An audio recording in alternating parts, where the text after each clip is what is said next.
Guys നമുക്ക് 10 kilo 3 മാസത്തേക്ക് കുറച്ചാലോ? നമ്മൾ കുറയ്ക്കുന്നേ.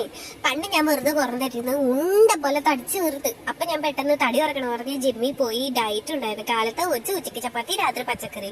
അങ്ങനെ ഞാൻ 10 കിലോ കുറച്ച്. പക്ഷെ ഇപ്പൊ ഞാൻ പിന്നെയും വെറുതെ ഇരുന്ന് തടി കൂട്ടി. അങ്ങനെ ഇപ്പൊ ഞാൻ പിന്നെയും തിരിച്ച് 10-15 കിലോ തിരിച്ച് കൂട്ടി. അപ്പൊ എനിക്കത് കുറയ്ക്കണം. പക്ഷെ ഞാൻ ജിമ്മിൽ പോലുള്ള ഡയറ്റ് പോലുള്ള ഒരു പ്രത്യേക സീക്രട്ടാണ്. നിങ്ങളുണ്ട് അതിന്റെ കൂടെ. അതായത് നമ്മൾ കാലത്ത് എണീറ്റിട്ട് ഓടാൻ പോകും. കാലത്ത് വെളുപ്പിന് എണീറ്റിട്ട് പോവുകയാണെങ്കിൽ എന്തെങ്കിലും കാഴ്ചയൊക്കെ കണ്ട് കാണാൻ തന്നെ നല്ല രസമുണ്ടാവും. അപ്പൊ അതൊക്കെ കണ്ട് നമുക്ക് ഇങ്ങനെ നടക്കാം. പോരാണ്ട് എന്താണ് കൂടുതലാളെ കൊണ്ടുപോയാൽ മതി. അപ്പൊ കഥയമാരെ ഇങ്ങനെ കൊണ്ടുപോകില്ല. ഞാൻ പണ്ട് ജിമ്മിൽ പോകുമ്പോൾ അനിയത്തിനെ കൊണ്ടേ വെറുതെ ഗോസിപ്പ് കടിച്ചിരിക്കും. അപ്പൊ നല്ല രസമാണ് വർക്കൗട്ട് ചെയ്യാൻ വേണ്ടിയിട്ട്. അപ്പൊ അങ്ങനെ പോവാം. പിന്നെ നമ്മൾ ഡയറ്റ് ഒന്ന് നോക്കണം. അതായത് കുറെ വെള്ളം കുടിക്കണം. പിന്നെ ഡയറ്റ് ഒക്കെ വെച്ചാൽ ഈ ഓട്സ് അതൊന്നും ഞാൻ കഴിക്കാൻ പറയില്ല. കഴിക്കുന്ന ഫുഡ് കുറച്ച് ക്വാണ്ടിറ്റി കുറച്ചിട്ട് കഴിച്ചാൽ മതി. പിന്നെ ഇന്റർമീഡിയറ്റ് ഫാസ്റ്റിംഗ്, അതായത് 8 മണിക്കൂർ ഭക്ഷണം കഴിക്കാം, ബാക്കിയുള്ള 16 മണിക്കൂർ നമുക്കൊന്നും കഴിക്കാണ്ടിരിക്കാം. അങ്ങനെ നോക്കാം.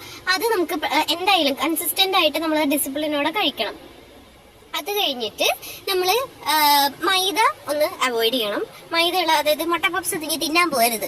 മൈദ മൊത്തത്തിൽ അവോയ്ഡ് ചെയ്യുക. അതേപോലെ പ്രോസസ്ഡ് ഫുഡ് അവോയ്ഡ് ചെയ്യുക. പിന്നെ മെയിൻ സാധനം ഷുഗർ കട്ട് ചെയ്യുക. ഫുള്ളായിട്ട് അങ്ങോട്ട് കട്ട് ചെയ്യുക. പിന്നെ വറുത്ത് കോരി കഴിക്കുന്ന സംഭവങ്ങളൊക്കെ ഇല്ലേ, അതൊക്കെ ഇനി വേണ്ട. പിന്നെ ഒരു പ്രത്യേക കാര്യമായിട്ട് നമ്മളിത് അടുത്ത തിങ്കളാഴ്ച തൊട്ടാണ് സ്റ്റാർട്ട് ചെയ്യുന്നത്. എന്റെ കൂടെ നിങ്ങളും കൂടെ കൂടും. നമുക്കിതൊരു ചാലഞ്ച് ആയിട്ട് ആക്സെപ്റ്റ് ചെയ്യാം. അപ്പം തിങ്കളാഴ്ച തൊട്ട് ആക്സെപ്റ്റ് ചെയ്യുമ്പോൾ നമുക്ക് അതിന് മുമ്പ് അത്രയും ആഗ്രഹമുള്ള സംഭവങ്ങളൊക്കെ ഇപ്പൊ അങ്ങനെ കഴിച്ചേക്കുന്നേ. ഞാൻ ഫുൾ ഫുഡിങ് ആണ് ഇവിടെ. അത് കഴിഞ്ഞ് തിങ്കളാഴ്ച തൊട്ട് നമ്മൾ അങ്ങോട്ട് കുറയ്ക്കും. അപ്പൊ നിങ്ങളുണ്ട് എന്റെ കൂടെ. ഇത് വേറൊരു രീതിയിൽ കണ്ടാൽ മതി. അതായത് ഇപ്പൊ എനിക്ക് 25 above ആയി. 25 ആയി തുടങ്ങിക്കഴിഞ്ഞാൽ നമ്മുടെ പ്രായം നമ്മുടെ കാണുന്നവർ, അതായത് ഹെൽത്തിൽ കുറച്ച് എഫക്റ്റ് ആവും.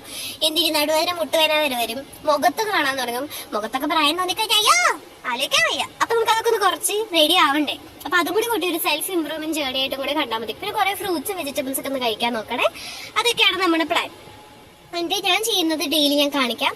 എൻ്റെ ഇടയ്ക്കിടയ്ക്ക് കുഞ്ഞു കുഞ്ഞു സീക്രട്ട് ഒക്കെ ഉണ്ട്. അത് ഞാൻ ഡെയിലി കാണിക്കുമ്പോൾ അതിൽ കാണാൻ പറ്റും. ഓക്കെ, അപ്പൊ നിങ്ങളുണ്ടോ എന്റെ കൂടെ? എന്റെ ചാലഞ്ച് ആക്സെപ്റ്റ് ചെയ്യാൻ വേണ്ടിയിട്ട് നിങ്ങളും എന്റെ കൂടെ എന്ന് പറയാൻ വേണ്ടിയിട്ട് ആ ലൈക്ക് ബട്ടൺ ഒന്ന് കുത്തിപ്പൊട്ടിച്ചേ കാണാട്ടെ.